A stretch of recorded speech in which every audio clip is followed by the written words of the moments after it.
Line up, you fucking nerds. Who wants a shot at the champ? They bring the heat. Francis Ngannou is the hardest puncher in the history of fighting.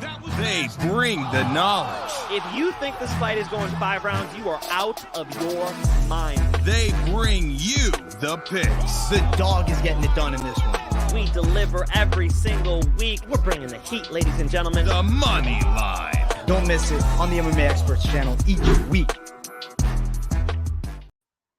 Money line, we are live. We're talking UFC 294. I am AJ, joined as always by my guy Mike Finch. What's happening, my friend? I am so hyped for this card. The co-main, the main event. I mean, even the Ankalaev fight's good, but come on. Islam Makhachev versus Alex Volkanovski, and in steps Kamaru Usman against Khamzat. These fights are fucking awesome. These fights are fucking awesome. I'll reiterate it. Tremendous fights. I think that the card has improved since the switch up of opponents. Now, I will say, yeah, you know, they're on short notice, so there's like some concern of what if it's not the optimal versions of oneself. But either way, we got legendary matchups on this card. I can't wait to break it all down.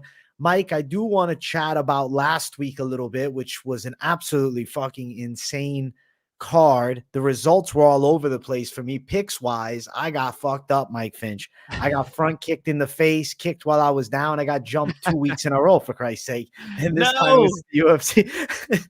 Listen, last week I may have went, I think 4-7 on the picks, if I'm not mistaken, which is bad. But the lock streak continues, and I'm at 8 locks in a row. So at the end of the day, if all is ending, the lock's still hitting, and the lock hit, bro. That's the truth, and the lock hit. That's what counts, brother. And what's up, Elaine? What's up, everybody? I like the chat lighting up. I know people are excited for these fist fights. AJ, you're on this wicked lock streak, bro. You got to keep your head up, man. I like it. Listen, I'm happy. You know, the lock streak's moving. And last week's card, I mean, there's some fights that I said I want to bring up here. I'm going to bring up the big 4. We first have to talk about last week, Michel Pereira versus Petroski, because Pereira not only filled into a massive frame at 185, he touched Petroski one time and he finished him off easily. And I don't think Petroski's a chinny guy. I think that Pereira's power at 185 is way better than it was at 170. Like not having this crazy weight cut, because as big as he looked, I'm like, damn, he's making 170? Holy hell. 185's got a fun guy in Pereira, man. Yeah, he is definitely built for the weight class. I mean, seeing him in the cage at the UFC PI, that looked like a light heavyweight to me. And this guy's got power, and now he doesn't have to drain himself out. So we knew it was striker versus grappler. Striker prevailed. Striker prevailed and then some, because that was a destructive win that now has me really intrigued by who the UFC is going to put in front of him next. Because honestly, I think Pereira can compete with a lot of the top 20, top 25. Now, when you start really digging into the rankings at the weight class, and if you give them guys that really know how to wrestle, all right, there's some relative concern. But like, think about striking matchups. I'd be curious to watch him and Chris Curtis fight. That's an interesting matchup. That's kind of what I want to see, right? I like it. And he's got a lot of reach on Chris Curtis. I mean, it's long. Chris Curtis's style coming in with that shoulder in front, especially with a little bit of Sean Strickland energy. You know, Sean winning the title's got to light that whole gym up. I like that fight, AJ. AJ, the matchmaker as usual. I like it. I like Pereira Curtis next. For Petroski, it's someone unranked. I don't know who it is. Thank you, Bad Sticker Club, for saying I healed up nicely. Look at that eye. It's a beautiful eye. Never looked better in my life. He's back, folks. Back with a mean vengeance. Let's get to the next fight. We had Jonathan Martinez, Adrian Yanez. Yes, it's Yanez, Mike Finch. He's flipping it back to the traditional pronunciation. He's not letting the name be Americanized. So Yanez with a Y, but for us, it's, you know, Yanez in English. But hey, Yanez, we'll give him the respect. He got beaten up, though. Holy hell. Jonathan Martinez is Mr. Leg Kick. He's extraordinary with those leg kicks. I think he's the best leg kicker at 135 pounds, bro. Yeah, he's got wicked kicks. I mean, I got to trust my guy Motaz Oscar when he tells me. He's like, this dude, he doesn't talk the talk, but this guy walks the walk, and he definitely walks the walk with those legs because he throws them excellent. And, we talked about how Yanez needed to pressure and check those kicks. If he wasn't going to be able to check those kicks, he wasn't going to be able to win this fight. Excellent performance by Martinez. And dare I say, Yanez looked a little flat. Yanez looked a little flat. Couldn't close that gap and punch.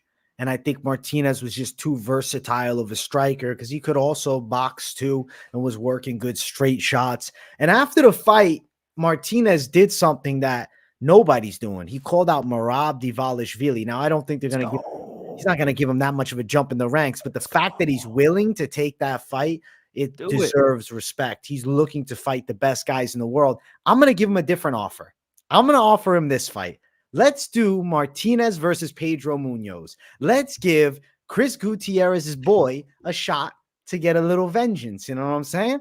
Are you Martinez's manager? I mean, why are you making the fights easier for him, brother? Listen. He wants the smoke. Let him get the smoke, AJ. I like the fight he picked. Yes, I think he's a favorite coming in against Munoz. Yes, he would be. And I'm telling you, him and Gutierrez both are incredible kickers. But I think Jonathan Martinez is what we thought Chris Gutierrez was. And it's just Martinez had a little more hiccups on the come up. And, there's some doubt at certain moments, like the Davy Grant loss. You're like, oh, can he not take a punch? Damn, he takes a punch and he delivers some ferocious kicks. So I like Martinez. For Yanez, expect some time off. I think he has to really work on this leg kick defense because it's going to be a hole that other kickboxers look to exploit. And imagine if he fought a Pedro Munoz, I think he'd have a hard time. Chris Gutierrez, I think he'd have a hard time. I think for Yanez moving forward, he's got, I don't know, these leg kick defense has got to be on point, but it could just be the matchups. Martinez might just be a horrible matchup for him all the time. But I think Yanez still got potential, man. Yeah, of course, man. Of course. They're so young, brother. I think this won't be the last time they meet, AJ. So yeah, I didn't lose faith in him at all. Anti $2. He says, will Volkanovski surpass Bones Jones if he beats Islam Makhachev? Holy shit. It depends on how he does it. If he does it by split decision, no, of course not. And it's on short notice. So yeah, that would be pretty spectacular. I don't know if anybody's surpassing John Jones on this card, AJ. I think John's sort of done his own thing. It's a different legacy. So hard to compare the two right now. I'll say this. Volkanovski winning this fight against Islam Makhachev definitely surmounts him or cements him as right now. I would kind of want to give him the pound for pound tag for the fact that he's dominating two weight classes. But John Jones obviously is on top of it, and he is the greatest of all time. But Volkanovski with a win over Islam Makhachev, there's a strong argument that he's top two with George St. Pierre and him at the upper echelon of it. I think that him even being considered pound for all-time great status with John Jones, I mean, you can't – if he beats Makhachev, and then if they did a trilogy and he won again, then I think there's a chance that you could say he's surpassing it. But at the end of the day, we have to see what the future holds. There's so many steps to get there. I'm not ready to put Volk in the, GOAT counter just yet, as the fact that he isn't retired now. And I mean, you could say, but John Jones isn't retired. Fair. John Jones just had an aura of invincibility for so long. Volk's up there, though. If Volk wins and he's double champ, there's an argument. Yeah, I could see Volkanovski eventually surpassing John Jones, but I'd like to see him fight a couple other lightweights too, Yeah, interesting. You'll hear more about Volk when we get to this main event, my friend. But thank you for the $2. And we also got to see what happens with John Jones Stipe. I mean, in the current, divisions and the current rankings, I think I agree with AJ. Alexander Volkanovski has to be number one pound for pound. He went to a damn near draw with Islam, and he's the lighter fighter. He's very active. You got to give him the nod right now. Saturday we might see something different. Beavis and Butthead keeps dropping the joke, so I'll give him the shout out. Nice to see me looking well No hospital gown this week. He looks great. They liked my shirt last time, AJ. They really enjoyed the white shirt with the design. I liked it. Yes, I'm doing well. AJ's healing up. We're healthy on this side, and we appreciate it. And below that, he says Martinez versus Ngannou. Unfortunately, you'll never see Martinez get to fight Francis. He's not a UFC fighter anymore. Damn, that would have been the dream fight. That's what I'd be asking for next. Hey, man, those calf kicks. I mean, I've been saying one of the ways to approach a guy like Francis is kick him in the damn knees. Nobody kicks him in the frickin' legs. It's like stomp on that knee, John Jones style. Cyril Gane, what were you doing, brother? You guys need to Wonder Boy stomp, John Jones stomp that lead knee backwards. Maybe Martinez wins a couple minutes before getting clipped, you know? Maybe. We shall see. We shall see. Let's go. Let's keep running. Next fight on the card is Jennifer Maia, and it was Viviane Araujo. Holy hell, man. Oh my gosh. Jennifer Maia, she was close in this one, and there was arguments that it could have went her way, but like way too close for comfort for me. And I thought Araujo landed the hardest shots. How dare you convince me of Jennifer Maia? I thought Araujo, when I first looked at this matchup, I thought, I'm going with the dog. I'm going with Araujo. I watch AJ's show, and he convinces me otherwise. Damn it, AJ. I'm putting this one on your doorstep, buddy. I liked Araujo, but I should have stuck with my fucking gut. It's my fault. You got to go with your gut, Mike Finch. Don't just go with me. Fuck. Don't just go with me. I got a fucked up gut. I got like gastrointestinal. So I don't know. I didn't know. You got IBS, irritable bowel syndrome? No, I'm good. I get stomach aches when I have milkshakes and shit. I don't know. I thought I was lactose intolerant. And then sometimes, like I had a pizza yesterday. I'm good. I don't know what's going on. But I should trust my gut more often because, damn it, I would have had this one. Araujo. I got to pronounce it right for chat here. Listen, great win for her. She showed she's still in the upper echelon of women's 125. And beating Maia, who was on a nice little win streak, I got a lot of respect for it. Can't sleep on Araujo, man. I did.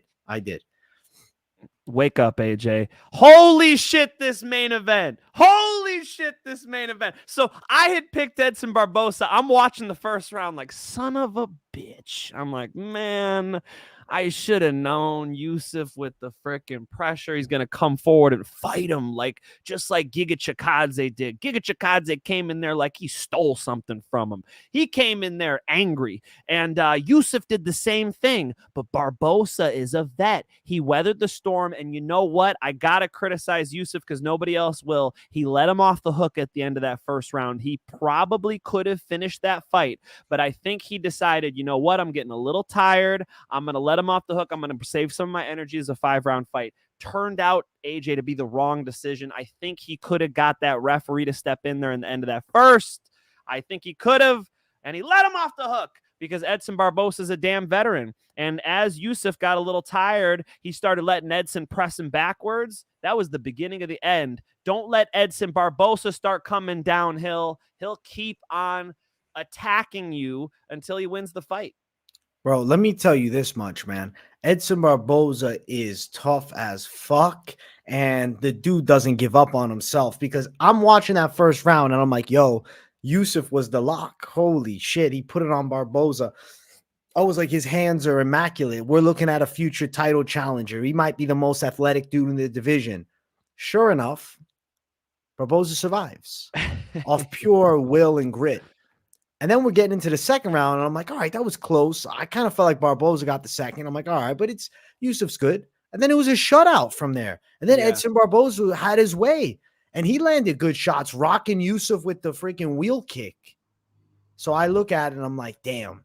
Sedriques Yusuf chose to engage in the grappling because of what you said, fearing the tiredness. But if you have Edson Barbosa hurt, and you're that close, man, if you would have just let him up and kept striking, I honestly think he could have knocked him out because there was multiple times in that round where I'm like, yo, Edson's going down. He's falling. But he didn't fall because Edson Barbosa at 145 is in the best shape of his career. And, he survived an absolutely crazy storm. Like that was Yusuf. He did almost everything perfect in the first round, but he ends up losing the fight because he didn't finish it. He needed that finish. He chose to kind of play it safe, and Barbosa, he came back like a new man in the second. He recovered like that. And not a youthful Edson Barboza. I mean, an Edson Barboza who's been around this game for a decade, so he's got fight IQ, he's got miles on the system, but he still was able to floor the engine when he needed to. And I'll say it again, you need to back Edson Barboza up if you want to strike with him. You can't start letting him walk you down like Yusuf did. Yusuf's like, I'll sit back, I'll catch him as he comes in. You're going to catch a heel to the face. I'm thinking something, man. Edson Barboza, he might have more miles on him now than ever, but that performance and the comeback ability, that's something that I don't think we would have saw from the young Edson Barboza. That's something that is like a new wrinkle in his game. I really think it's because the weight class is perfect for him. He is in optimal condition. And I feel like, I don't know, imagine he would have dropped down to 145 a couple years earlier. I think he might have had some big success. Like, it's not like he wasn't lean and in shape at 55, but like at 145, he has the same muscle tone with less body fat. And I think he eats a better punch. Yeah, what body fat? Less. None. Where is it? Where is it? It doesn't exist. It's 0.1, man. These boys are lean, man. Very impressed. As AJ says, and I saw somebody throw it in there, the Black Wizards. Barboza got that dog in him. He definitely brought the dog out. And what a phenomenal win for him. I hope they give him a nice money fight after this. Edson deserves it. Edson deserves it for sure. Great win for Yusuf. I do think he'll be back. That first round was awesome. And he's got heavy hands. If he can put it together, if he can get that finish, or honestly, if it's a 3-round fight and maybe he paces himself out a little more, I don't know. I think he's in a good spot, right? He's not even, what is he, 20? No, he's 30, I think, 31. Still a young guy. Still got a lot of time to marinate. For sure. And especially he's going to look back on this fight and learn a lot. Right. Great main event. I want to talk about 294. If you guys haven't, smash the likes. If you're new, subscribe it up. And let's get into it.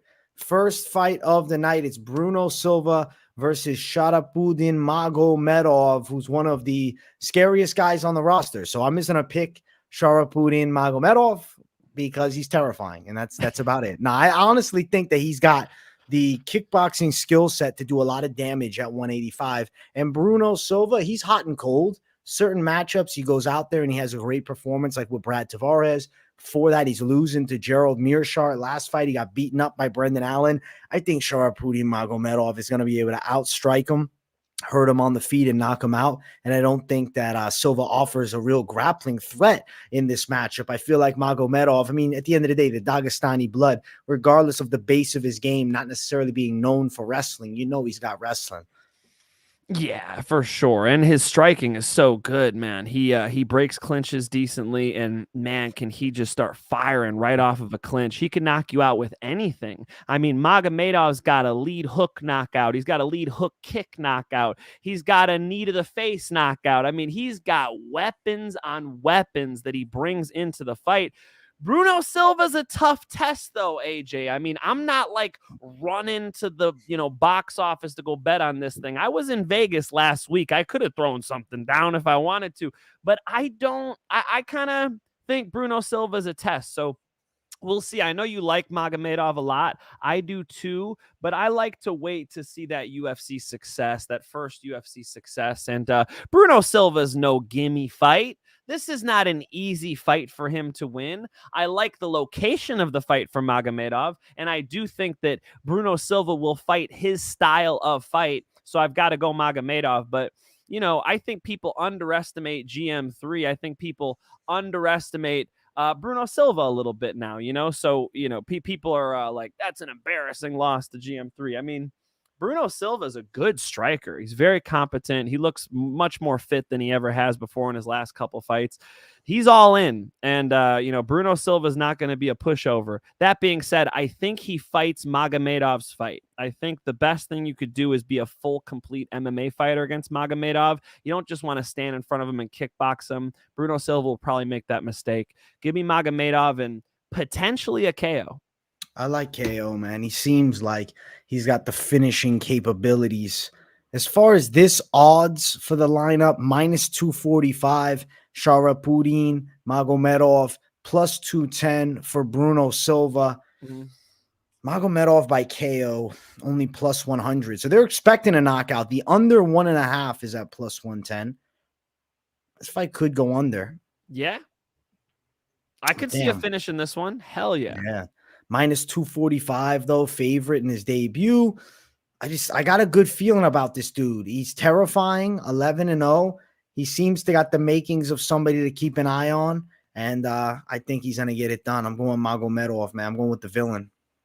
The villain. Why is it? Because he's got one eye? Is that what's going? He's got the same amount of eyes as Michael Bisping. Does that make him the villain?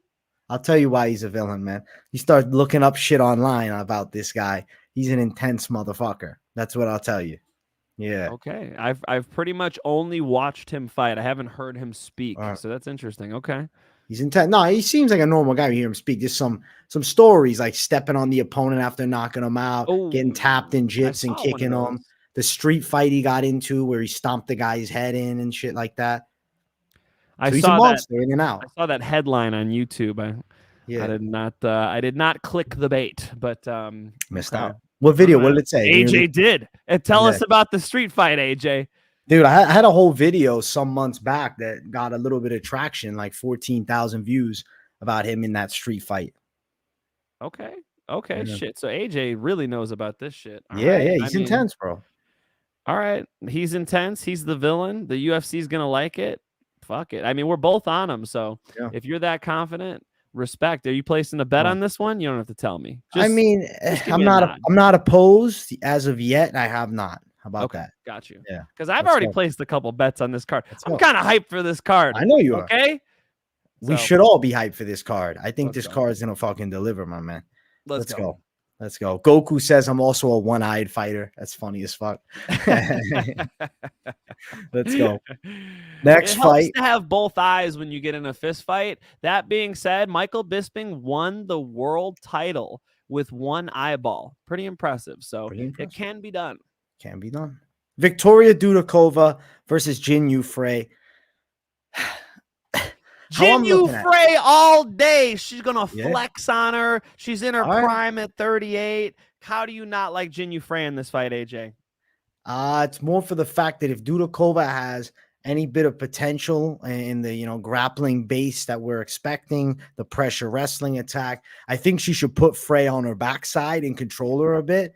But of course, man, she's unproven. Estela Nunes, her arm snaps in 20 seconds. She fights Silva on the Contender Series. She was mounted in the second round. So it's not like Dudakova is like, she's just cleaned the division, killed everybody that she's ever faced outside the octagon. It's just, I think Jinh Frey, she's 38. She's 11-9 as a pro. If Dudakova isn't winning this type of fight, then okay, maybe this is too soon to be entering, the UFC. Now, it doesn't mean she couldn't beat some back-end girls, but, when you see a young fighter like this, how old is she now? 24, if I'm not mistaken? Very young. 24. So at 24, you're in the UFC already. I feel like if you're ready for it, you got to run over a Jinh Frey. That's when we'll know this girl's really got something. If she goes out there and Frey beats her, takes a decision on her, even though I think she could get some wins in the UFC, I think there's going to then be a lot of ups and downs. That record won't be as pretty. Yeah, man.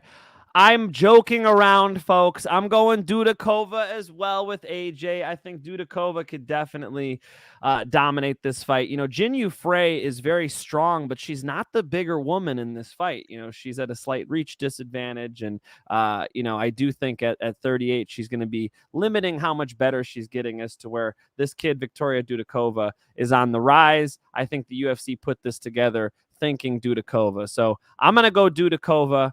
And probably a dominant decision. Dominant decision, Dudakova. Call it the same side for me.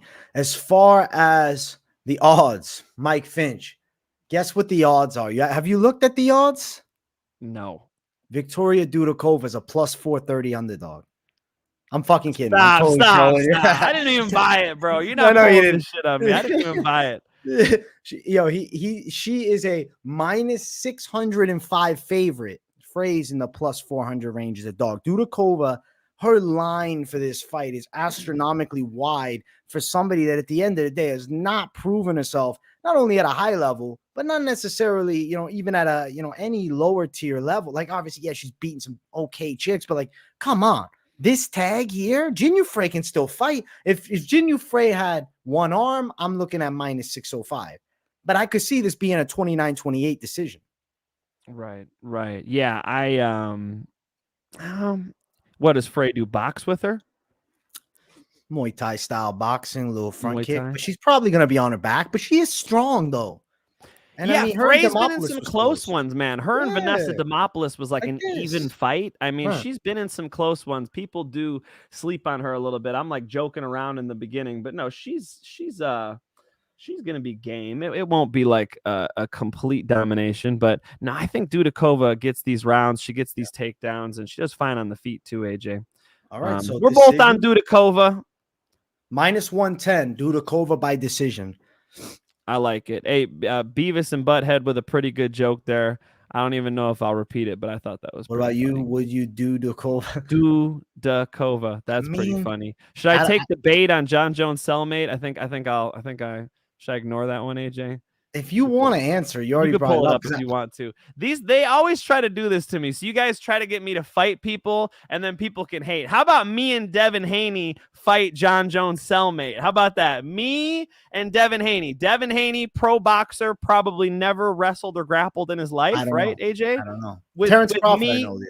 With me, like, been wrestling since I was a little kid, competed over 100 times in grappling. I just got back from Art of Jiu-Jitsu this morning. I'm training Jiu-Jitsu again tonight. So if the fight hits the ground and you don't train Jiu-Jitsu, I'm going to assume you're not going to last very long with me. But it's me and Devin Haney on the same team. Okay, John Jones cellmate, quit making me fight all these people. Listen, Love it. John Jones cellmate's no joke, man. You know who John Jones cellmate was? John Jones. So I know John Jones' roommate was Colby Covington. Yeah. John Jones' cellmate? Did John Jones even sit in a cell? Didn't he leave right away? They arrested him and he went to the judge and they got out. Well, who was his cellmate? Listen, man, I don't know. I'm just saying maybe he was a badass. I don't know.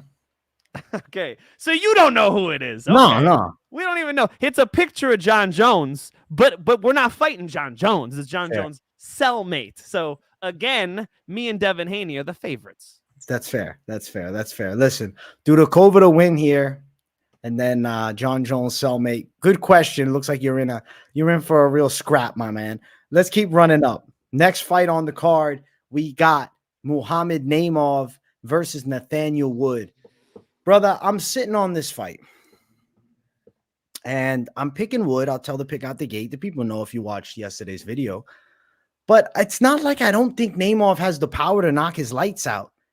Wood's been dropped before. He's got a knockout loss. And if Naimov can sleep a big guy like Jamie Malarkey, it's not impossible for him to catch a Nathaniel Wood. Now, one thing about Wood, I like how he minds his P's and Q's.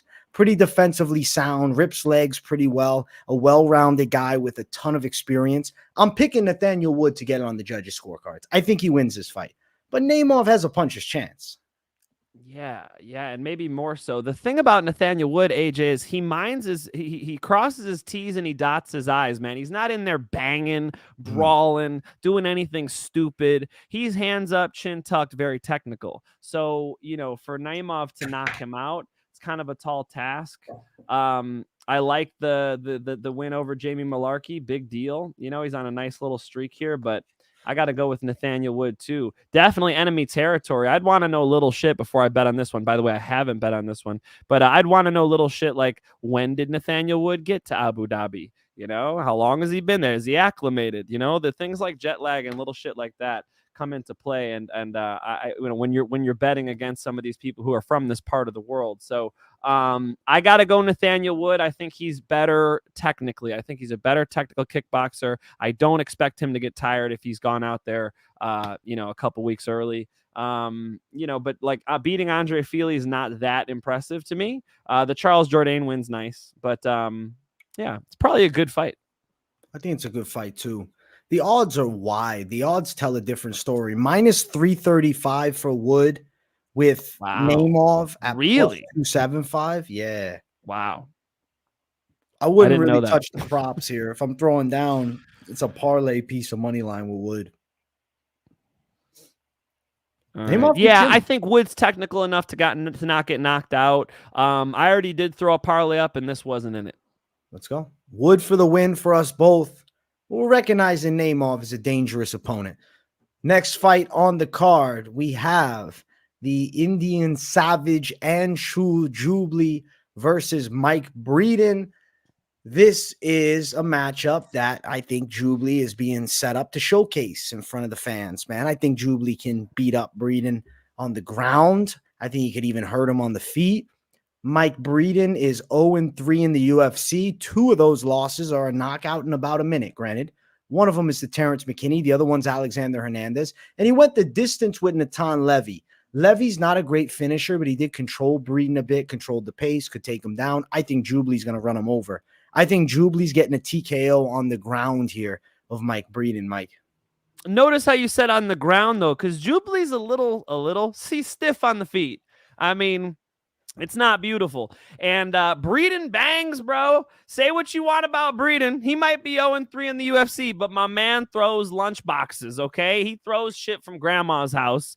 And if that shit hits you, it's going to hurt. So, Breeden has the famous puncher's chance, but Jubli gets on top of him and smashes him. Yeah, I think Jubli has a nice single leg dump, which is my personal favorite. John Jones cellmate, this is the move I'm hitting on you when Devin Haney's swinging punches. I'm hitting the single leg dump, okay? The single leg dump is very easy because your head's on the inside, so there's no real guillotine threat. And if the head does go to the outside, it's easy to transition to the double. Shout out to my former coach, Pat Curran, for showing me that and using that in Bellator. It's really nice. And he has a nice single leg dump. I love how simple and low risk it is. I always like when I see a fighter who's low risk, high reward. Jubli's going to be pretty low risk with this fight as soon as he gets a hold of Breeden. As soon as he closes the distance, we're good. Until he closes the distance, I think Breeden's in this thing. So, yeah, as soon as Jubli gets on top, we'll go with a Jubli domination. I don't know if it's a decision or a finish, guys.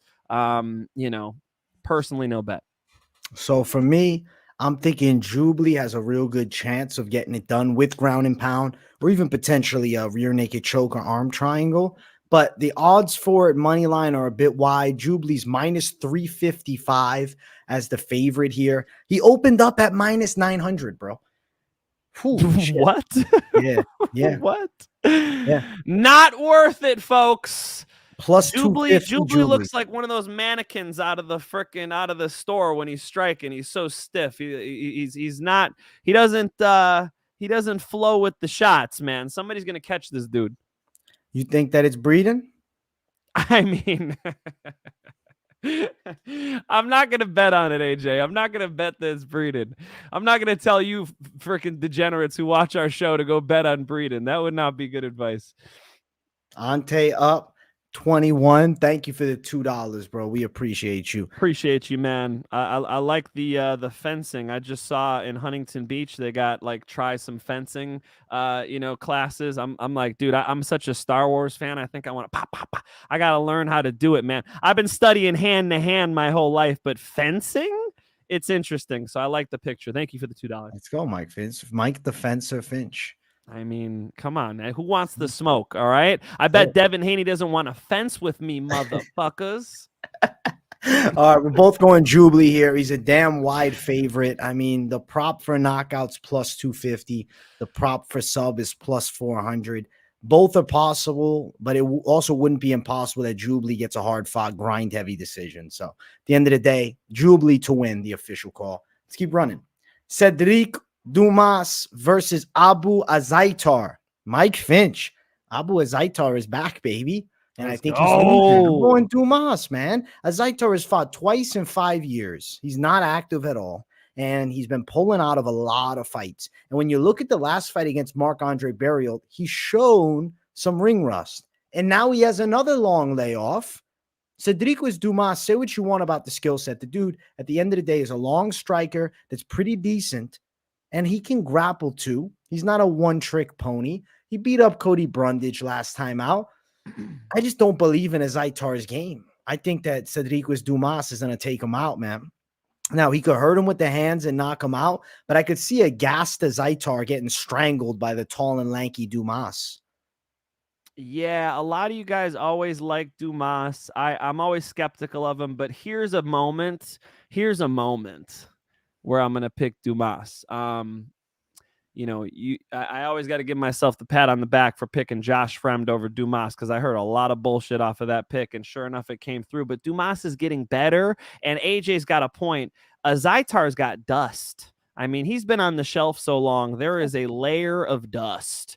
And what has he shown us, AJ? The greatest cardio we've ever seen. I have never seen cardio like this unless it's TJ Dillashaw in the 5th round on EPO. This guy can go a full 3 minutes without gassing. So after that 3 minutes is the problem, right? We got to go with Dumas, especially since due to the recent success. He's getting better. He should be explosive. And Azaitar's decent with the hands. I mean, but how the hell are you going to bet on Azaitar? There's no bet on Azaitar. I'm going Dumas for the win.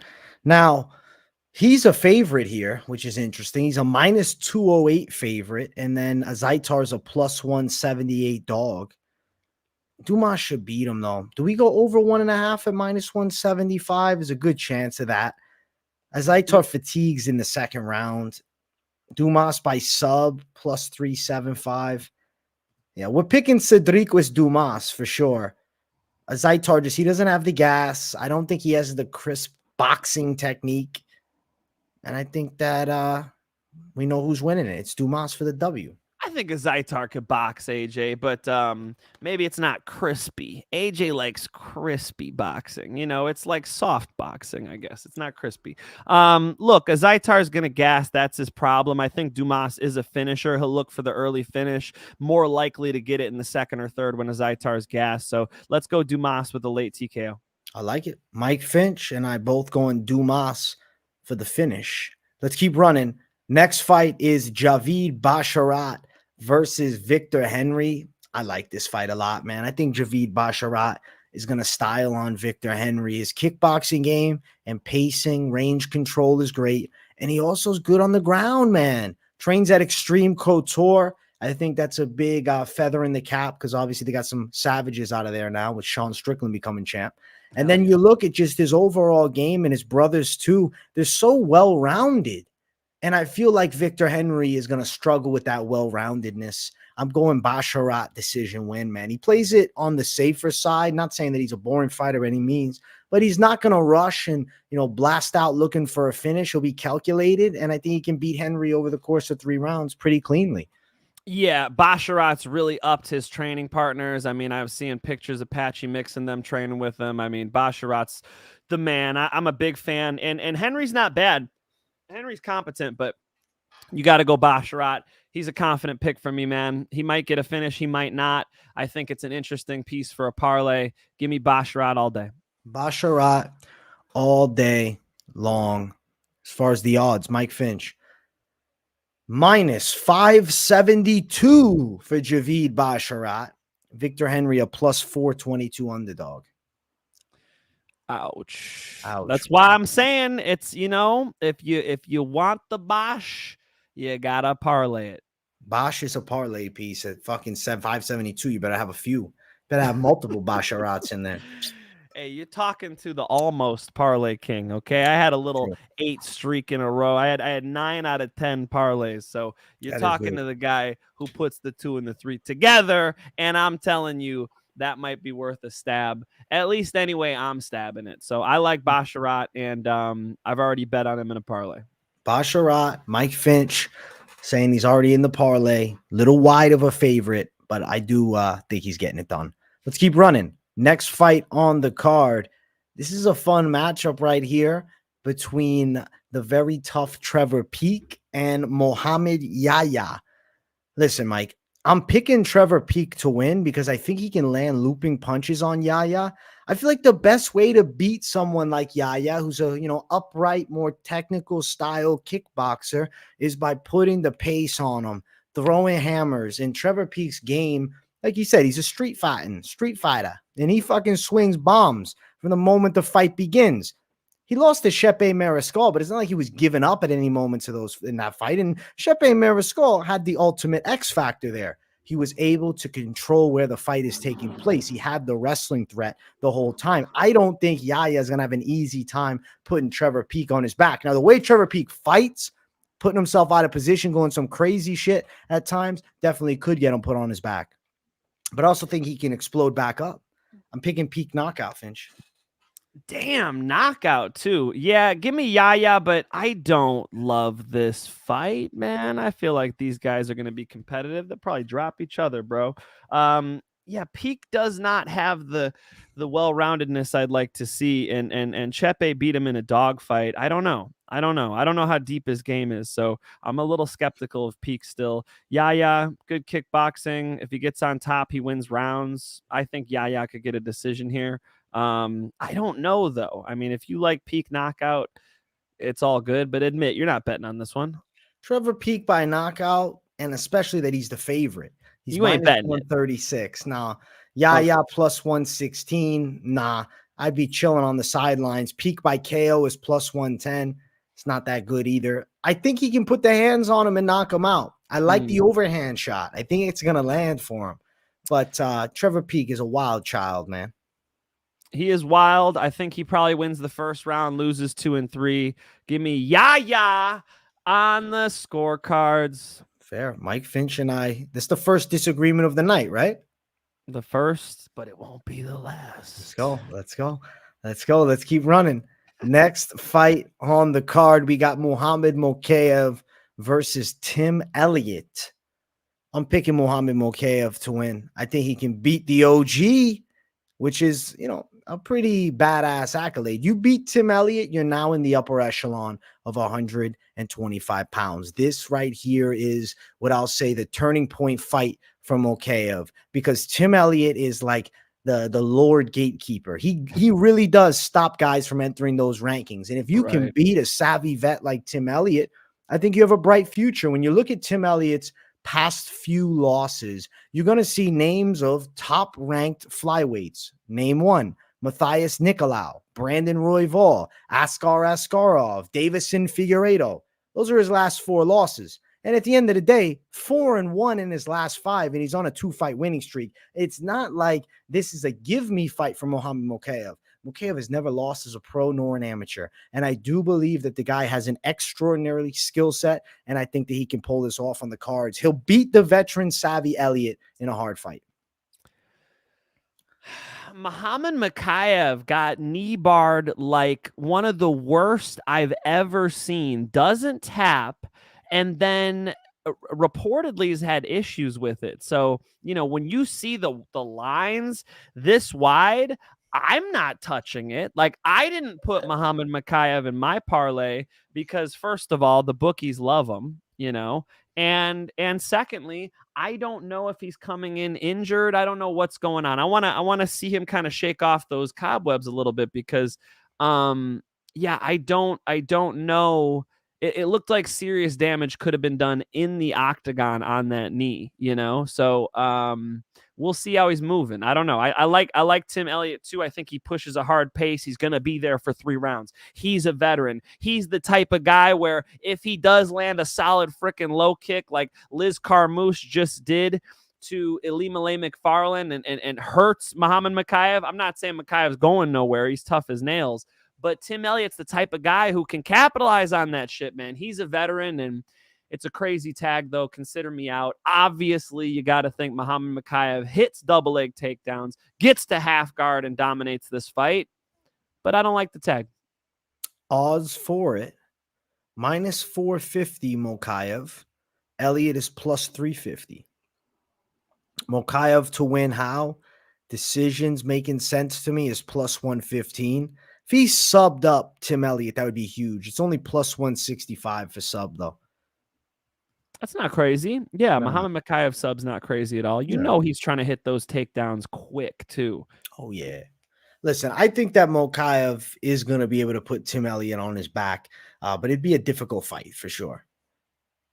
Yeah. I think like, high chance Muhammad Mokaev wins. I just don't like. What are the odds? Minus 450. money line. Actually, that's not as crazy as I thought. I thought I saw minus 600. Did it narrow? Let me double check for you. I don't know. Tim Elliott, John Jones stomped that knee. Go for it. The odd was it was as wide as minus 600 at points, minus 700 earlier in the week. Right. Or earlier last week, I should say. It's I understand why people play it. And when you get into the minus 400s, it's a little more reasonable, I guess. But obviously it'd be in a parlay. This would not be a straight money line bet. So something to consider, I guess. Just so you folks know, I didn't touch it. Let's go. Let's jump to the next fight. It's our main card opener.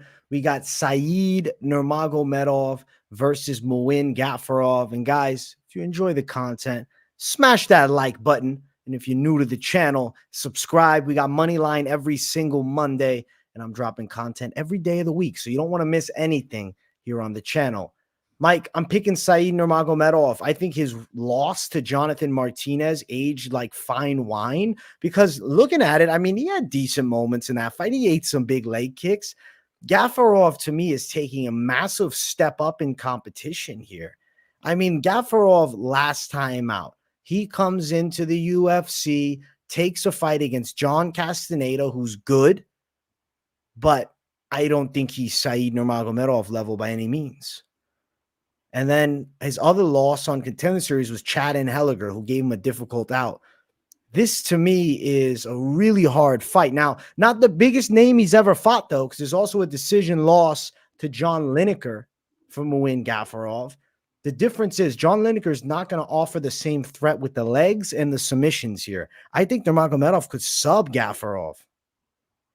Yeah, I could see it. I heard you say guillotine before. I could see it for sure. Saeed Nurmagomedov all day in this matchup. I like him here. I do think this is going to be a big moment for him. I think he potentially gets a stoppage, maybe even a TKO. But yeah, that guillotine looks sharp to me. I like Saeed striking. I think he's really coming along, starting to enter his prime here. And Gafarov's just not been fighting the same level that Saeed Nurmagomedov has. So AJ hit the nail on the head. I agree 100%. I like Saeed Nurmagomedov here. The odds aren't too crazy either. No, they're not. Wow, my guy, Tiratu Paku, the $5 Australian. Hey, Finch and AJ, hope you're doing well. Quit my job yesterday. Got heaps of money saved up. Going to spend a month focused on boxing and MMA.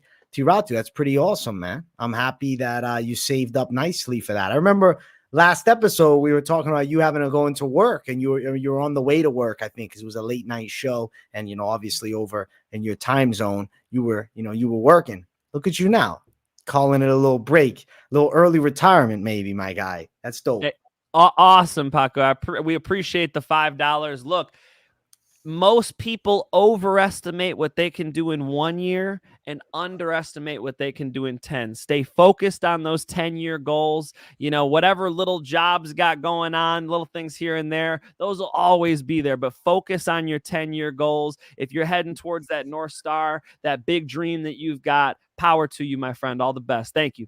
Respect to Tiratu Paku, our guy showing the love, man. Mike, Nurmagomedov's line is not crazy at all. Minus 205 with Gafarov at plus 175. Isn't that interesting? Yeah, that's not wide at all. No. It's absolutely juicy looking to me, because again, I think Saeed Nurmagomedov, this is his moment on Saturday. So give me Saeed all day. I think maybe more dominantly than some of those much wider favorites earlier too. So it's a good fight for him. Yeah, let's go, man. I like Nurmagomedov. And yes, I remember you, Caveman. And Joe Tree. You'll know what the lock is real soon, man. Real soon. You'll know soon. Stay tuned. Let's jump to the next fight. It is between Ikram Aliskerov versus Warley Alves, who's coming up from welterweight. Dude, I think that he's getting ran over. I might be overestimating Ikram Aliskerov's power a tad because of his Phil Hawes knockout.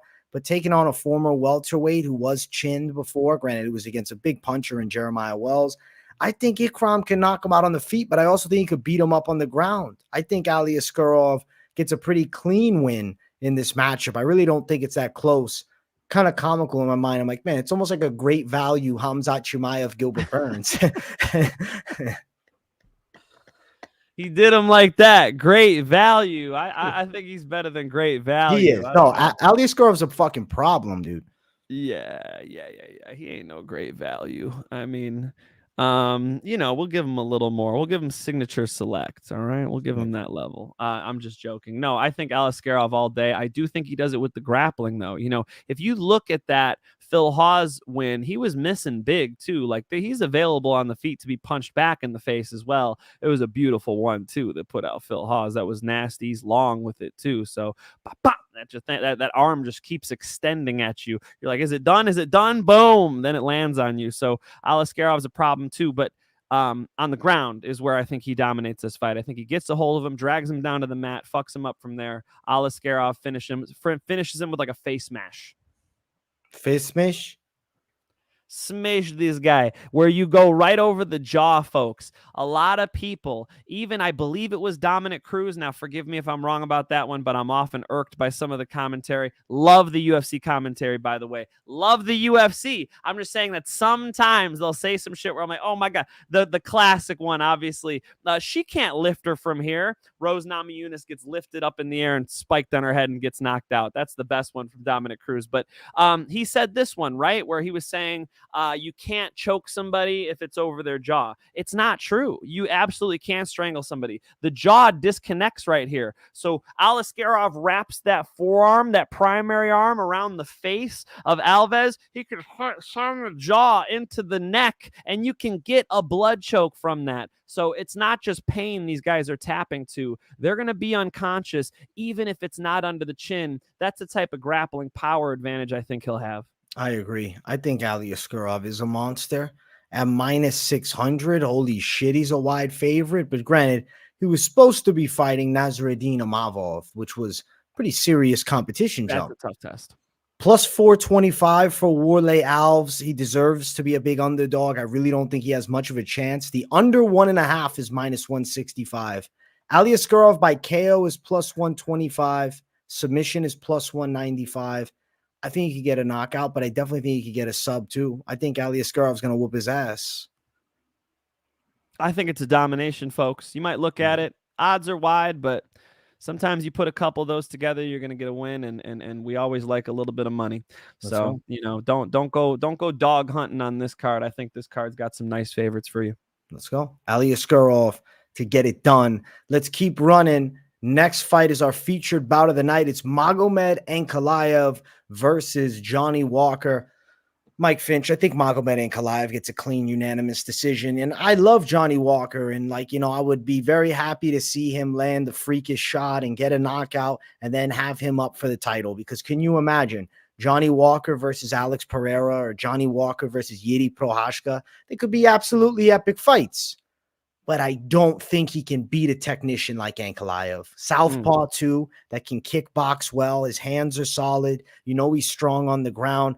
The way Ankalaev has his lone loss is getting caught in a weird submission late, a triangle by Paul Craig in a fight he was dominating. He has a draw to Jan Blachowicz that he was absolutely dominating at the end.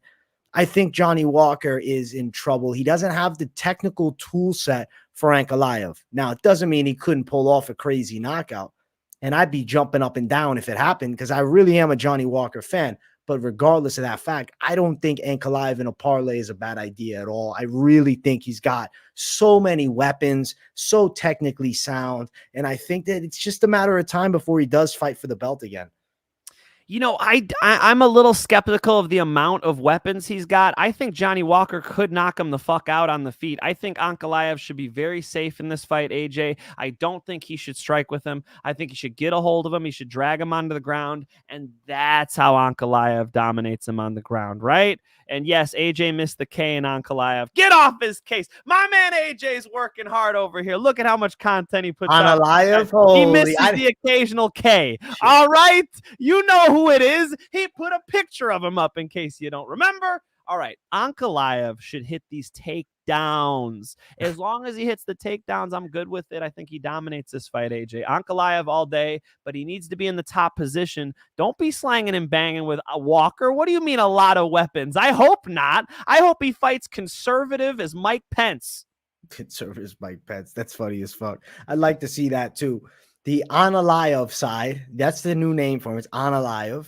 I think he's gonna win. Let's go.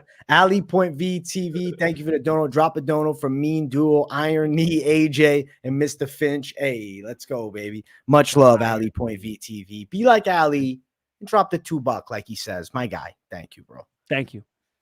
Ankalaev, though, is gonna be both our picks here. Ankalaev smash decision. Smash, yeah. Minus 360 favorite.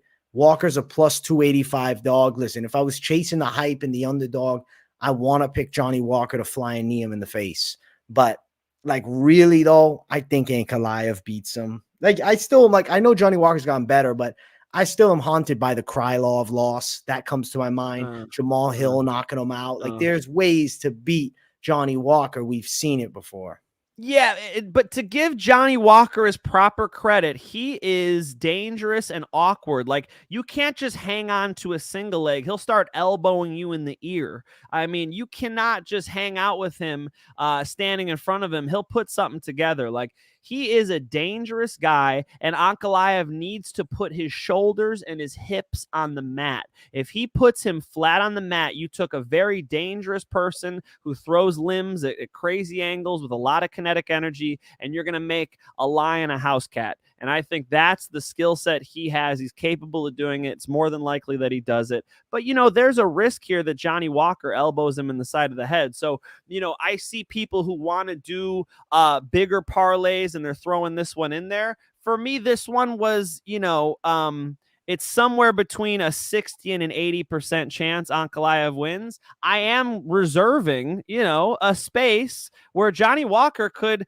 be hopping around on a single leg, throw some freaking elbows to the side of the head and get this thing over with. Like, Johnny Walker is dangerous like that. So I just want to give Johnny Walker his due. We're both on Ankalaev. I ain't hating on you if you're picking him. Shit, he's in one of my parlays already.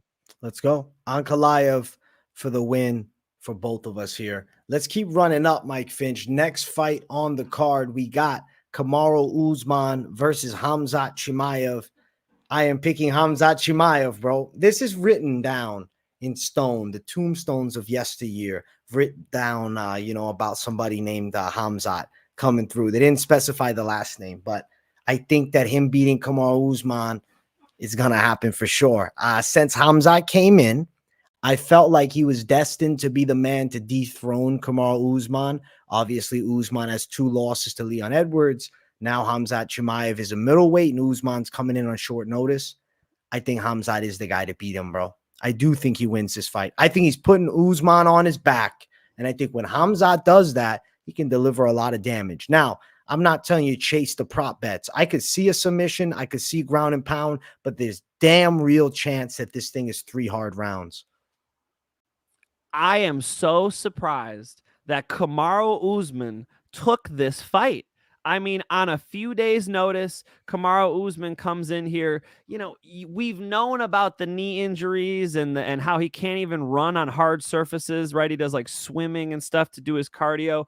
And he's definitely a guy who thrives off being very prepared and having good cardio. So, you know, he's going to try to come in here and snap that jab down the pipe. But Kamaru Usman has so much experience in like 5-round fights that 3 rounds with Khamzat Chimaev, where Khamzat's going to go full blast and, you know, it doesn't have to worry really about slowing down too much. I think he could gut out 15 minutes at a high pace. I don't think Kamaru Usman does well with the pace that Khamzat Chimaev is about to set. Khamzat Chimaev starts fights like he's shot out of a cannon. You really have to be ready to go off the bell. That's not how Kamaru Usman fights. He eases his way into fights. He starts taking them over. Look at what Leon Edwards was able to do. He was not only able to take Kamaru Usman down, he mounted him. If Leon Edwards is mounting you and you can't take him down, I can only imagine what Khamzat Chimaev is capable of when he gets his hands clasped. I think he's going to pick Kamaru Usman up, slam him onto the ground. Hey, Dana. And the whole thing. Why'd I do a Conor McGregor impersonation? Khamzat Chimaev is not Irish. I don't know where that came from, but it's late. I think Khamzat Chimaev smash. I think this is now this is where some people are going to separate from me. That's fine. I think this is a much better matchup than Paulo Costa. Paulo Costa's huge. I met Paulo Costa at Bellator. I was like, is this a heavyweight? Look at this monster. You're taking a welterweight and putting him up against a guy who looks like a light heavyweight, certainly has missed weight and been at light heavyweight weight in the cage, much bigger than a Marvin Vettori. So you're putting the biggest middleweight against the smallest middleweight. I didn't think that was a good idea. This makes a lot more sense. You got another guy from 170 who's coming up in Kamaru Usman. Kamaru Usman towards the end of his career. Kamaru Usman, a guy who thrives on 5-round fights, not really 3-rounder type guy, especially when he doesn't have clear wrestling advantage. With Khamzat Chimaev's strength and ability in the wrestling department, I got to go Khamzat Chimaev all day here. Khamzat Chimaev all day for me and you both. Now, he's a bit of a favorite at around minus 285. Usman, the plus 245 dog. Listen, I think Khamzat's winning this thing, guys. I believe in Khamzat Chimaev. I've believed in him since the start of this show, since the start of his UFC run, and I'm definitely not picking against him here. I'm going Khamzat Chimaev for the win. Now, you're trying to chase props. We got a Chimaev sub at plus 325. A KO of plus 220, and a decision of plus 250. Even though money line's uglier, it's the A side. You would have to think money line in this one, and I don't think it's that ugly. What was it again, money line? 285, minus 285. Yeah, that's not crazy. That's not crazy. How much juice do you guys need? I mean, Kamaru Usman's taking this thing on short notice. That's a big deal to me. So yeah, give me Khamzat Chimaev all day in this one. And especially since he was preparing for Paulo Costa, I think this is a sigh of relief for him, man. Kamaru Usman, obviously better at wrestling, than Paulo Costa. Obviously great jab and more technical in many ways, but he doesn't have a big jiu-jitsu advantage like Gilbert Burns did. I don't see a ton of danger on the feet, although, he'll be competitive with them on the feet. I just think you're going to see Khamzat going full speed in his prime, and this will be a reminder of who the fuck Khamzat Chimaev is. Let's go. Khamzat for the win for both of us here. And let's get to the main event. If you guys haven't yet, smash that like button. And if you're new to the channel, subscribe. It's Islam Makhachev versus Alexander Volkanovski. The rematch, 10 days notice. Volkanovski stepping in. And holy hell, do I love it. Mike Finch, I'm picking Alexander Volkanovski to win. I have a feeling that Volkanovski is going to put it together on this short notice, that the hands are going to fly and he's going to find the knockout of Makhachev at some point. Now, would I go throw everything down on a KO prop? Not what I'm saying. Volkanovski would be a money line underdog. I think that he comes out super live in this fight here. I expect him to be prepared for a hard 5 regardless of the short notice. I saw a picture online, and it was a picture of Volkanovski, and it kind of had him looking a bit out of shape. So obviously I had to dig into that and look a little further. And I think that was just a weird angle and bad lighting, because the dude looks to be in great shape still. So I don't think he's coming in pudgy and out of shape. I think Volkanovski is coming in to kill. Not optimal that he's on short notice, but it's not like it isn't short notice for Makhachev too. Sure, he was preparing for a fight against Charles Oliveira, but this is a serious stylistic matchup shift. And this is the man that gave Makhachev the toughest fight of his career. I'm going Volkanovski, Finch.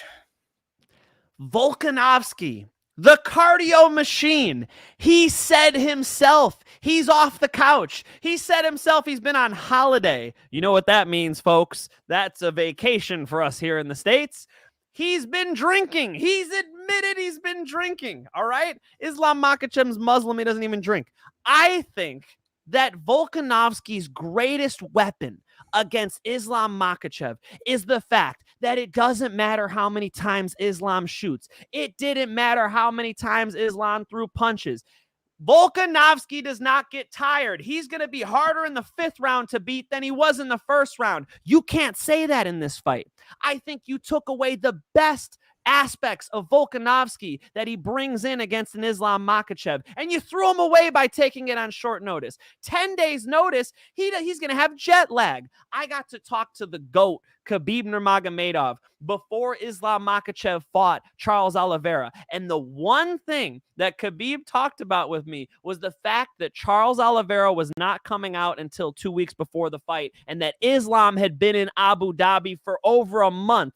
Khabib says that is a huge factor. You have to get, he said, it is desert. He said, it is desert, brother. Go watch the interview on my channel at Mike Finch. Khabib says that you cannot adjust to Abu Dhabi in a week or two. And Volkanovski is going to have to do it in 1 week, okay? He did not fly immediately, by the way. They had Craig Jones fly from Texas all the way to Australia. They trained in Australia. Then they flew. Another mistake. Volk, you should have, as soon as I said yes, before the ink dried on the paper, he should have been in a plane getting to Abu Dhabi. It is the desert, and you have to get used to it. He will feel jet lag in this fight. I think he's going to fade over 2, 3, 4, especially in 5. I think Islam Makhachev starts to dominate this thing. And if you guys thought that this thing was, you know, Islam Makhachev was starting to fade towards the end and, Volk came on, that's the one thing Volk won't have in this one. I'm confident in Islam Makhachev, and it's a sad thing because I really do like Alexander Volkanovski. But AJ, how is Volk going to win without the cardio? AJ said knockout. I haven't seen him being a one-punch knockout guy. That's the one loss Islam Makhachev does have. That's not what I see in this fight. That might be in a Justin Gaethje fight. That might be in the future. We could see in other matchups. I don't think Volkanovski comes out there and does a one-punch knockout. As Volkanovski said, and I'm quoting him off the couch, I've got in shape Islam Makhachev all day. Just a second. I got an audio response for that. Oh, no. Oh, no.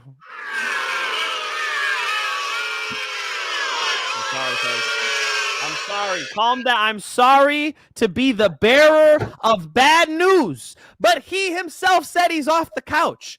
What is Volk going to do? You think he's going to knock Islam out? Tell the people the truth. Yes, brother, let me tell you this. I believe that Volkanovski has been training for this fight, accepting the backup call, playing it like he's off the couch. I think he's been in the gym preparing to be a backup. I think he's had his eye on this date, knowing that there's a chance Charles Oliveira pulls out. I think Volkanovski's coming in prepared, ready, and I think there's a chance Makhachev overlooks him. Oh, I'm coming off the couch. Nah, he ain't coming off the couch. Don't fall for it, man. I got the conspiracy theory I'm putting out right now. Volkanovski was already training for this fight, and that's why he took it on 10 days' notice. Look, I've been nervous before a fight, okay? Before I fought for that amateur title, I'm walking out there. I'm you're a little nervous. I think Volkanovski is going to walk out there, and Volkanovski is going to think, I'm not in 100% best shape. You know, here I am fighting for the world championship with the #1/number 2 pound for pound fighter in the world. And I was drinking alcohol last week. You know, I don't think he's going to bring in the right mindset. And if that makes him lay off the gas a little bit, I think it all starts going downhill. AJ, I think it matters that Kamaru Usman's taking this on short notice. I think it matters that Volkanovski's taking this on short notice. But what really amplifies that difference is the fact that it's in Abu Dhabi. Brother, the water turns a different way. He's traveling so far. I think Islam Makhachev could finish this fight. All right. I respect the take, man. I'm on the other side. You know I'm going for my guy Volkanovski this time. You know I love Craig Jones and Alex. I know you do. They're awesome. I know you do. I'm booing myself. I'm just telling you the truth. Respect. Plus 215, Volkanovski the dog. Makhachev a minus 255 favorite. For a Volkanovski KO, it's plus 375. Listen, if I'm going for the main event bet and I'm going underdog, I'm going Moneyline Volkanovski at plus 215. I think it's a great fight. I think obviously there's respectable, amount of difficulty in beating Makhachev. He beat him last time. Like, I'm not saying it's impossible, but I have a feeling Volk is doing it. I've been feeling it, man. I've been feeling it. As soon as they announce it, man, I think Volk's doing it. I think Volk's knocking him out. I see it. I think he looked better against Yahya. I think he's learned a lot from the first one. I'm going Volkanovski with passion, Mike. With passion, I'm going Volkanovski. I appreciate the passion. Volkanovski is a great person, and I've come around. I got to admit, in the beginning, I didn't like Volkanovski as much. I was a Max Holloway fan. Now, today, I root for the guy. He's a freaking great person, hard worker. I got to trust him when he says he's off the couch. I got to trust him. And I got to think that if you're stepping in there against Islam Makhachev, I mean, even if, their skill sets are so similar and all the lessons we learned are the right ones, just given the circumstance that it's in Abu Dhabi is enough for me, AJ. Let's go. Respect, Finch. Listen, we're on the opposite sides in the main event, but what we do have is the lock of the night.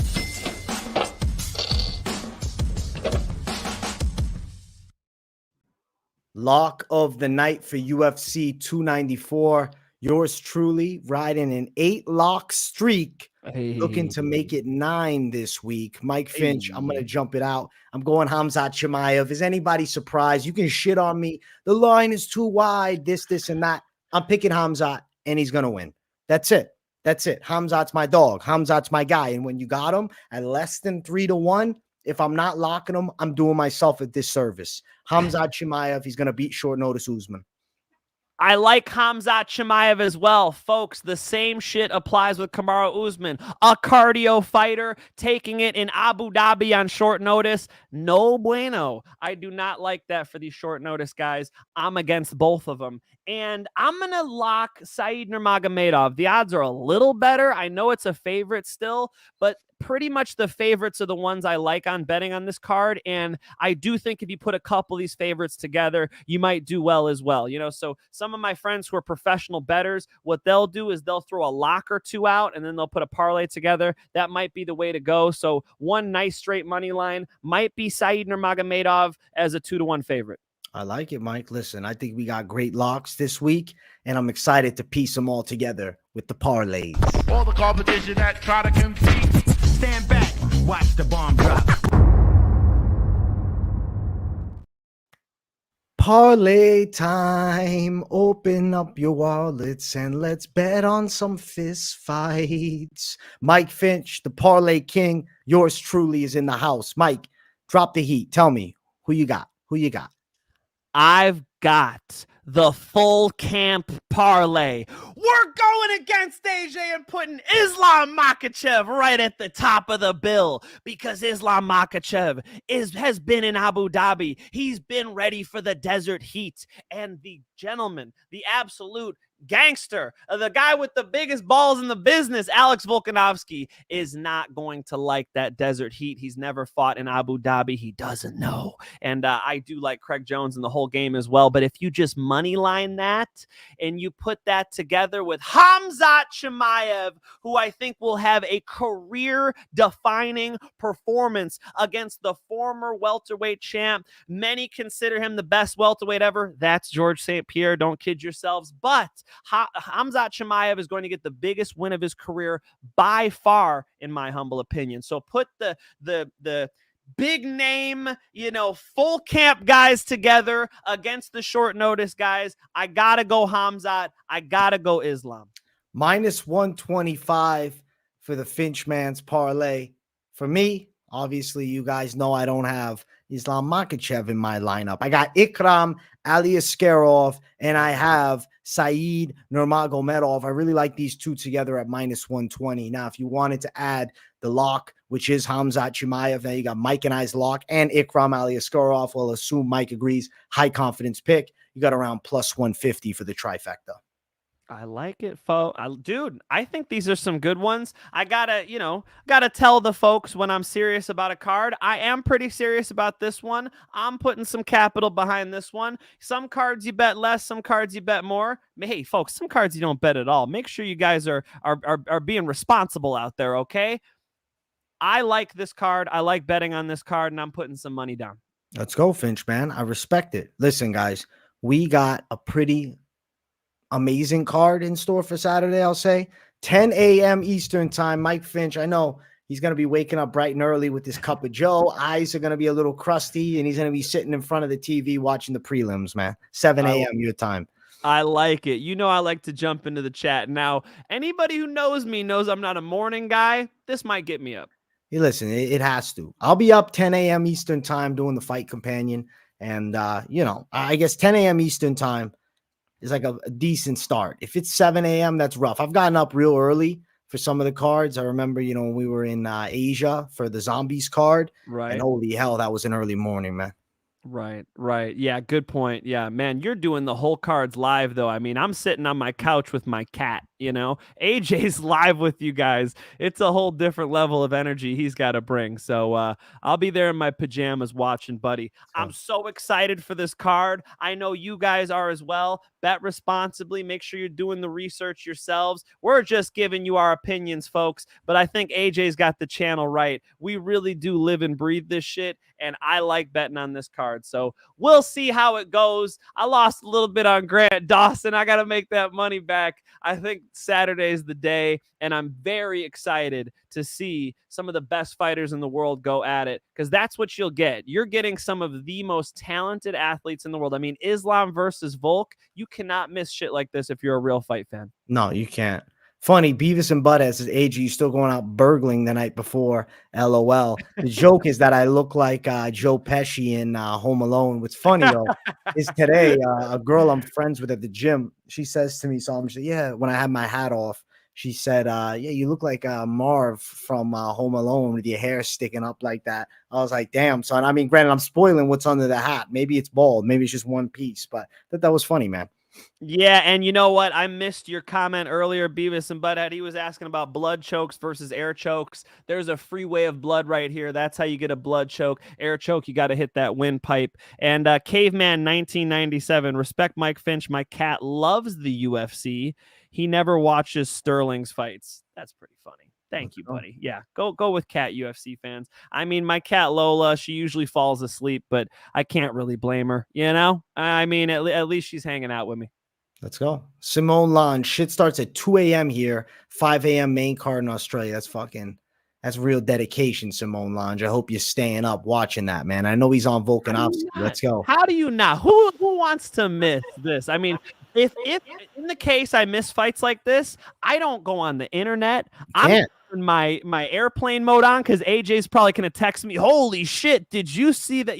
I don't want nothing, brother. So if I was like you guys and this was in some crazy hours of the night or whatever, dude, don't let anybody spoil this for you. Enjoy these fights. Make sure you watch them without knowing who's going to win, man. Let's go. Who's the lock? Pick 'em. I went for Hamzat, and Mike Finch went for Saeed. So Saeed, yes, sir. I like it. And the odds aren't too crazy on that one. I just think the odds got a little wide, but there's a couple parlays in this one I like.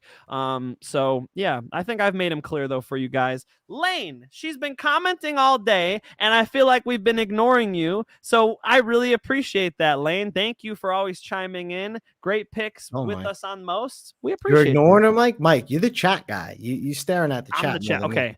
Not we then. AJ is going to make me go out on a fucking limb here. I got to take full responsibility like I work for Trump, okay? It's not the big guy's fault, all right? It's my fault, Lane. Thank you so much for the $5. We sincerely appreciate it. I hope you enjoy the fights, and thank you for chiming in. Thank you, Lane. Much love to you. We appreciate that, Dono. Guys, what a beautiful fucking card. What a beautiful week's worth of violence ahead of us and week's worth of content. I can't wait for it, Mike Finch. And we're doing Bare Knuckle Wednesday.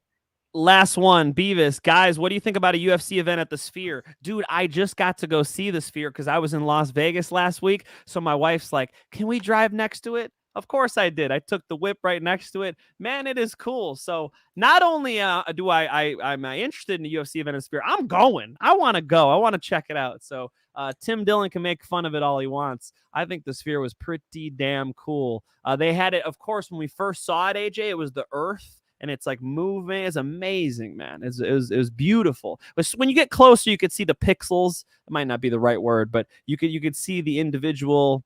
I'm gonna mess this up. But you could, when you get closer, it changes the quality a little bit. It's actually nice, like, just like 2 football fields away. Pretty incredible. And I heard people had a lot of fun at the concert. It sounds like Dana White's all in to do it on Cinco de Mayo weekend, if I'm not mistaken. So shit, I might grab my Mexican flag, brother. I might be there.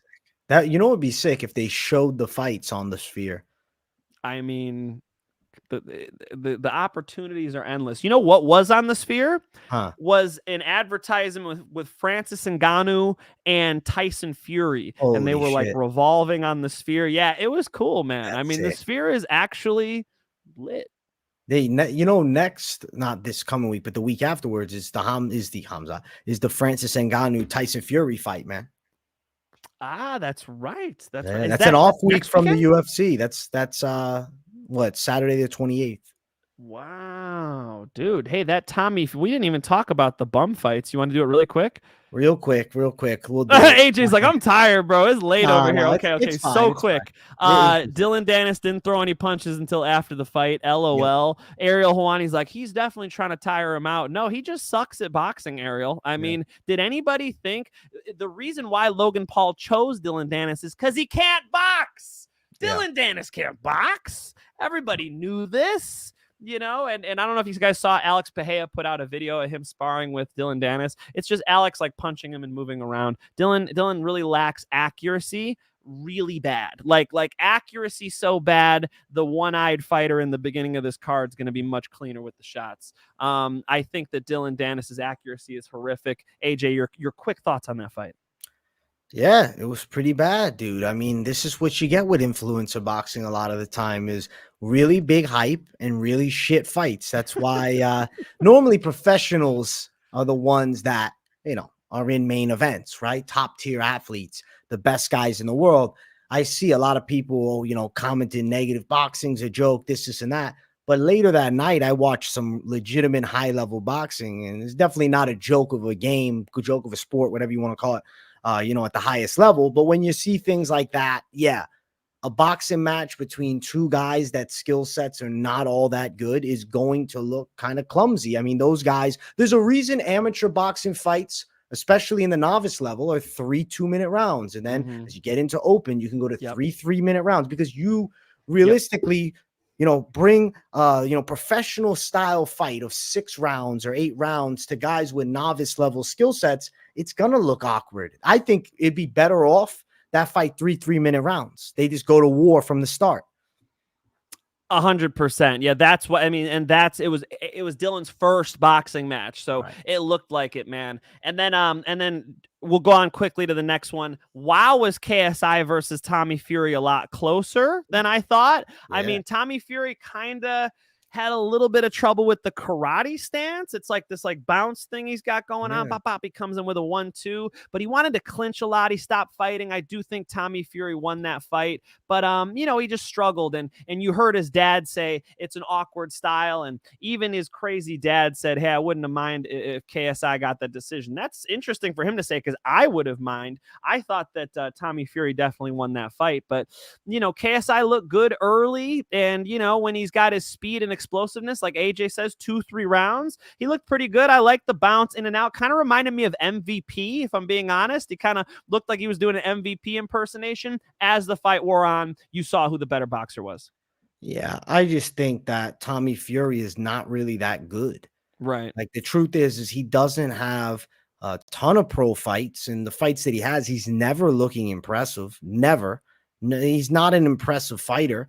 And I don't think that he has that thing. Certain guys, boxing, MMA, jiu-jitsu, wrestling, any sport, there are guys at a young level, right, that you see that you can almost just look at the potential, and it's there. That their potential is here, and they're normally going to run over guys of that lower tier level. Tommy Fury is not a future world champion. Let's be honest here. Tommy Fury is a bit clumsy. You put him in there against any halfway decent cruiserweight, he's probably getting knocked out.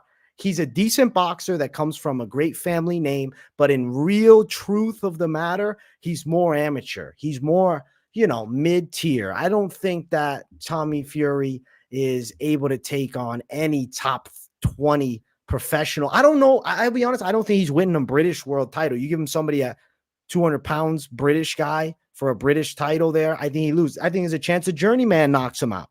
I don't think he's a good boxer. I think he's okay. I think he's competent. I think he's going to beat YouTubers. But if he really had that high ceiling potential, I think he's running over these guys. Now, he's still young at only 22. but he's been doing it a long time. I think he beats Journeyman. I mean, I'm going to give him a little more credit than that. I do think he's fairly technical. He beats Journeyman. He's got cardio. He understands how to win these decisions, but he's never going to be the world champ. AJ's right. He's not one of these, So, I mean, Tommy Fury, the last name's awesome, but it's not quite like the Diaz brothers. Folks, Tommy Fury does not have a ton of power and can't really turn fights to his favor very well. He could just kind of eke out rounds, even against these YouTube boxers who are halfway decent. Blue Theme, Lil Sausage Volkanovski couldn't box eggs. Are you on my team, Blue Theme? Hilarious. Thank you for the 349. Thank you for the 349 New Zealand, brother. Pick 'em, my dog. Much love. Great stream, brothers. Hey, thank you for the 279, homie. We were wondering where you were the whole time. Pick him. I saw him in there. He's a good man. Oh, yeah. He said something beautiful. Love the Money on Show. Thank you. He said, let's get to 100. There's 180 people in the chat. How many likes are we at? We're at 76, guys. Like it. Run the live likes up to 100, man. And subscribe, and turn those post notifications on, folks. Caveman 1997, AJ and Mike Finch. Do you guys ever get close to UFC fighters for autographs? I live in New Zealand, and it's near impossible for me to get autographs. Brother, when I was a kid, when I was 10, 11, 12, I got everybody's autograph. Anderson Silva and, Tim Sylvia signed my shirt. Randy Couture. I'd get everybody's autograph. I'm 31. I don't give a shit about an autograph no more, brother. Yes, I see fighters all the time. What I care about is getting some training in with them, which I was blessed with last week at the UFC Performance Institute. I'm standing on the mat by Calvin Cater and Rob Font and Patchy Mix and Tatiana Suarez and Jessica Andrade and Jocelyn Edwards and Ali Abdelaziz, a lot of people. I'm not going to walk up to them and ask them for an autograph. No more autographs from me. That ended when I was like 13, but Mike's too Hollywood for autographs. I'm too Hollywood. He's too Hollywood. If you want an autograph, don't let Mike Finch shame you into not asking. Ask whoever you feel you want for an autograph, and you know what? It could be valuable memorabilia. This is Mr. Hollywood himself. I'm too Hollywood for these autographs, bro. I'm too cool, okay? I just invited Neiman Gracie to my Halloween party, all right? I just invited Mercedes Terrell to my Halloween party, all right? I'm too cool for these autographs. No, I don't know. Maybe I should be grabbing autographs. When I saw Conor McGregor at that BKFC, I thought, damn, I need a selfie or something. The fan comes out, Yes, so, yes. No, I feel it, guys. I'm fucking around. Caveman's mad at me now. Caveman, I'm messing around. Pissed him off. He's pissed now, man. Listen, you owe him an autograph, Mike. Send him one. I will absolutely autograph whatever you want. It just ain't gonna sell, okay? It's not worth anything, but I'll sign whatever you want, okay? Right, we can sell autographs, 99 cents for the autograph. The value will go up with time. Jason Tolentino says you two should commentate a UFC event as a tandem. Brother, I love doing commentary. That's my first love. I've done commentary on UFC Fight Pass before, for the XFO, for Hoosier Fight Club. I absolutely want to do commentary. I was talking to AJ McKee's dad, Antonio McKee, about doing commentary recently. I definitely want to. I think AJ and I would kill it. You know what would be interesting, man? If we could get in and they do, like a Snoop Cast style bare knuckle commentary. It's me and you fucking blazing up and, breaking down what's happening, man. Holy shit. Count me in. And AJ said it himself. We're going to do bare knuckle fighting championships picks, and those will be coming out on Friday. So you guys could go to the BKFC app for that. Jason, thank you for the $2. Yeah, let's go, man. Mike, it's been a pleasure hanging out with you. People, it's been a pleasure hanging out with you. We appreciate the love in chat. We appreciate you all consistently watching. We got big things on the way. So keep your eyes locked in right on the channel with the post notifications, not just turned on personalized, but put them on all so you don't miss a video. Thank you guys for tuning in. Sub to the Finch Man as well. I appreciate you guys. Fuck yeah. Appreciate you guys too. Got more content coming. We hung out with Tatiana Suarez for so long. The interview is going to be awesome. You guys will see it on my channel. Thank you guys for staying tuned. I feel like I should make some content for this one, but if you want the content king, you see it at MMA Experts. AJ's more consistent than the lot, so stick with it. And AJ, I'll drop in on that live chat if I wake up, buddy. Let's go, baby. Much love, people. Much love, Mike. And we will see you all in the next one. Peace.